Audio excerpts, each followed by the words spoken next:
Yahweh, a name that spans millennia, laden with reverence, fear, and devotion. For billions, he is the absolute creator, the God of Abraham, Moses, the prophets, the only one worthy of worship. His name is invoked with respect, his existence taken as indisputable. But behind this established image, could there be something more?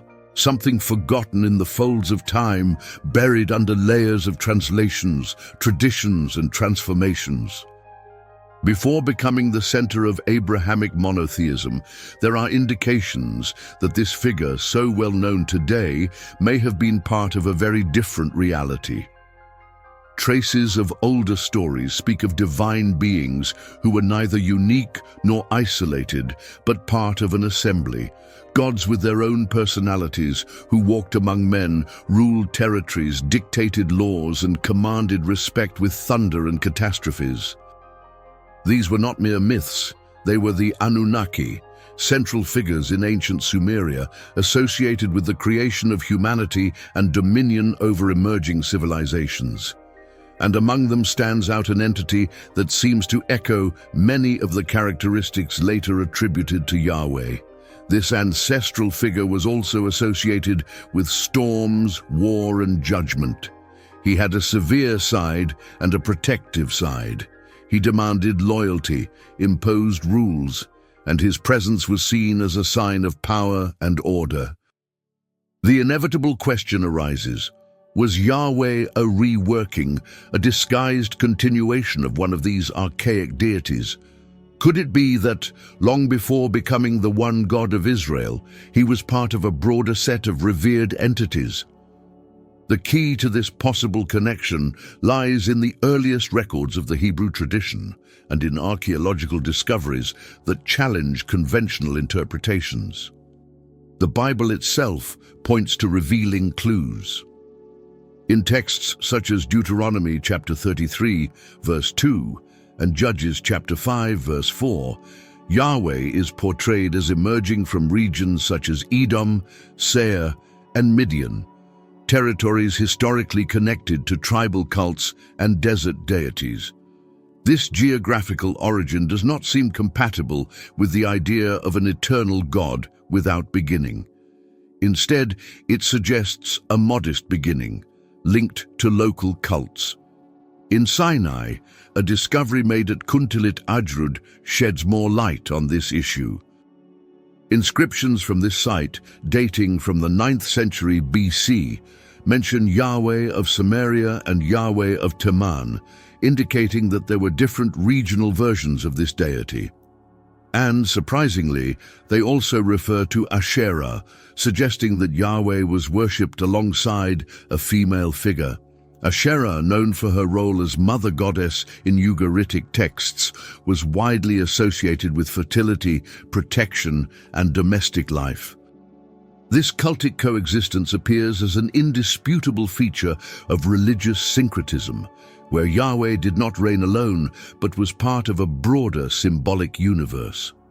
This scenario becomes even more evident when looking at the First Temple period, especially during the reign of figures such as Solomon. There are records of poles dedicated to Asherah being erected next to the altars of Yahweh, as reported in 2 Kings chapter 21, verse 7. The prophets, in turn, were vehement in their criticism of the people for mixing practices and cults, as shown in the clash narrated in 1 Kings chapter 18, verse 21, when Elijah challenges the priests of Baal. All of this reveals a scenario where the worship of Yahweh was far from exclusive or pure. It was, in fact, a process of constant fusion and adaptation. The trajectory of Marduk, supreme god of Babylon, serves as a mirror for understanding this transformation. Like Yahweh, Marduk began as a regional deity restricted to one city. As Babylon expanded, his central divinity was also promoted, taking the place of other gods until he became the undisputed sovereign of the pantheon. The parallel is clear. Yahweh goes from an entity linked to desert regions to a national and later universal God. Even the term used to designate him, Elohim, has roots that point to a polytheistic past. The word, plural in form, reflects a collective concept that was only later reinterpreted from a monotheistic perspective. The pieces of this puzzle are beginning to fit together in a disconcerting way. The sacred figure that many consider eternal may in fact have been built on much older, shared and complex foundations than is commonly admitted. The word Elohim occupies a curious place in sacred texts. Although it is often used to refer to a single deity, Yahweh, its grammatical form is plural. Literally, it means gods. Yet in traditional translations and readings, it is applied as if it represented only one being. This linguistic contradiction is not just an insignificant detail. It raises profound questions about the origins and transformations of the figure who is now seen as the one God of Judeo-Christian monotheism. In Genesis chapter 1, verse 26, one of the most intriguing passages in the Torah appears, "Let us make man in our image, after our likeness." This plural verb form suggests a plurality of entities involved in creation. For centuries, commentators have tried to explain this use of the plural as a majestic form or an allusion to the Christian Trinity. However, a closer reading of the original context and neighboring cultures reveals a much older and more concrete possibility: the existence of a divine council composed of multiple entities, a structure that directly refers to the Sumerian and Canaanite pantheons. In Sumerian mythology, the Anunnaki were gods organized into hierarchies, led by figures such as Anu, Enlil, and Enki.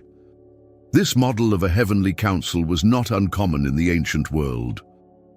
We see a reflection of this in Psalm 82, where it is written, "God stands in the divine council, he judges among the gods." This passage describes Yahweh presiding over an assembly of other divine entities, lesser gods who participate in the judgment and administration of the cosmos. The presence of these other gods was gradually suppressed in later traditions, but traces remained in the older texts. The similarities do not end there. The archives found in Ugarit revealed a collection of religious texts that speak of a god named El, ruler of a council of gods, including Baal and Asherah. El was seen as the father of the deities, a figure of supreme authority. The name Elohim shares the same root as El, suggesting a direct link between early Israelite tradition and this Canaanite pantheon. Yahweh may have started out as one of these subordinate figures within the council, a god associated with war, the desert, and storms, who was later elevated to the supreme position. This process of elevation and exclusivity was not sudden. During Israel's religious development, Yahweh gradually consolidated his position as the center of worship, absorbing attributes from other deities and being identified as the only true Elohim. This transformation can be observed in the biblical texts themselves, which at times still retain remnants of this original polytheism. Genesis also mentions the sons of God, the Bene Elohim, in a notable passage in chapter 6, verse 2. They are described as beings who took human women for themselves, giving rise to a race of giants.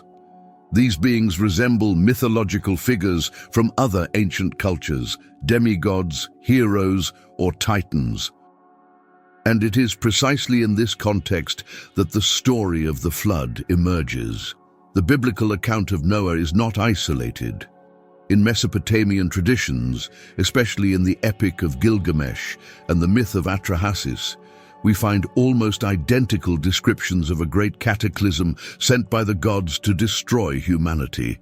In both cases, a human figure is warned by a deity and builds a vessel to save his family and animals. In the Sumerian version, the hero is called Ziusudra, In the Akkadian and Babylonian versions, he is known as Utnapishtim. The similarity to Noah is striking, both in the details and in the structure of the account. Another notable parallel is the Garden of Eden. In Sumerian tradition, there was Dilmun, a sacred and pure garden where the gods lived in peace. It was a place where there was no disease or death. This description is surprisingly close to the idea of the biblical Eden, with its water sources, harmony, and the promise of eternal life, until something disrupts this order. Even the process of human creation bears striking similarities. In the Bible, man is molded from clay and receives the divine breath. In Sumerian myths, the gods create humans from clay mixed with the blood of a sacrificed god. These coincidences do not seem to be mere chance. They point to a sharing of themes, symbols, and structures among the peoples of the region.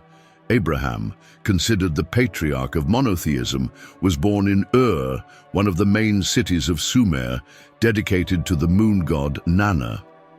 It is plausible to think that local traditions deeply influenced his spiritual vision and, consequently, the beliefs he passed on to his descendants. The Tower of Babel, another striking episode in Genesis, also finds direct parallels in Mesopotamian reality. Ziggurats, temple towers that sought to reach the heavens, were typical constructions of that civilization. The biblical story seems to reflect a criticism or symbolic reworking of these grandiose buildings. The word Eden itself may be linked to the Sumerian term Eden or Aden, meaning plain or high ground. The name Adam is close to the Akkadian term Adamu, meaning to make or to create, in reference to the origin of man from clay. Given all this, a different picture begins to emerge. Yahweh did not arise in isolation, nor was he always the only one. He may have been a local deity, shaped by deep cultural influences, whose story was rewritten, transformed, and elevated as the spiritual and political needs of the Hebrew people changed. The figure of Yahweh as the supreme, unique, and transcendent God may be the end result of a millennial process of fusion between ancestral beliefs and emerging theological structures. And at the center of this construction is the legacy of the Elohim, a distant echo of the ancient gods who once ruled the heavens and the earth. According to biblical accounts, Abraham received a divine call to leave his homeland, Ur of the Chaldeans, and head for Canaan. There, he would be the founder of a new lineage, guided not by idols or local gods, but by a single deity, supposedly true and absolute. This moment marks the symbolic birth of Hebrew monotheism. But the question that begs to be asked is, who in fact was this God who spoke to Abraham? Was he already the Yahweh we know today? Or was this figure shaped by older and more complex influences? Ur, the city where Abraham was born, was an important center of worship for the moon god Nana, also known as Sin among the Semitic peoples. This deity was associated with wisdom, the cycles of time, and cosmic order. Many scholars suggest that Yahweh's roots may be linked precisely to this lunar figure, before he became the one God of Israel. There are even theories that associate the name Yahweh with etymologies connected to the moon, supporting the hypothesis that its origin was, at some remote point in time, linked to lunar worship. This does not mean that Yahweh was identical to Nana, but rather that, as the Israelite religion developed, ancient elements were absorbed, reinterpreted, and incorporated into the new concept of divinity. Clues about this transition are not only found in archaeology, but also within the scriptures themselves. In Psalm 82, Yahweh appears in the midst of an assembly of gods. The text states, "God is in the divine congregation, he judges among the gods." This passage depicts a structure that is not monotheistic, but rather a divine organization with multiple spiritual entities, and Yahweh in a prominent position. He acts as a judge, declaring the fate of the other members of the council. The presence of such a council is a constant feature in many ancient cultures. Among the Sumerians, the Anunnaki group deliberated on crucial issues such as the creation of humanity or global catastrophes such as the flood. This council structure also appears in the book of Job. There, the sons of God gather before Yahweh, and among them is a figure identified as the accuser, later translated as Satan. This scene is reminiscent of a heavenly court, similar to those that existed in Mesopotamian myths. Yahweh in this scenario does not act as a solitary deity, but as part of a hierarchical group of spiritual beings, which reinforces the hypothesis that his role evolved over time, absorbing the function of other gods until he became the exclusive center of faith. Canaanite traditions also offer valuable clues. In Ugaritic texts, El appears as the supreme deity, the father of the gods, presiding over a council of lesser deities. Baal, the god of storms, is one of these figures, as is Asherah, El's consort.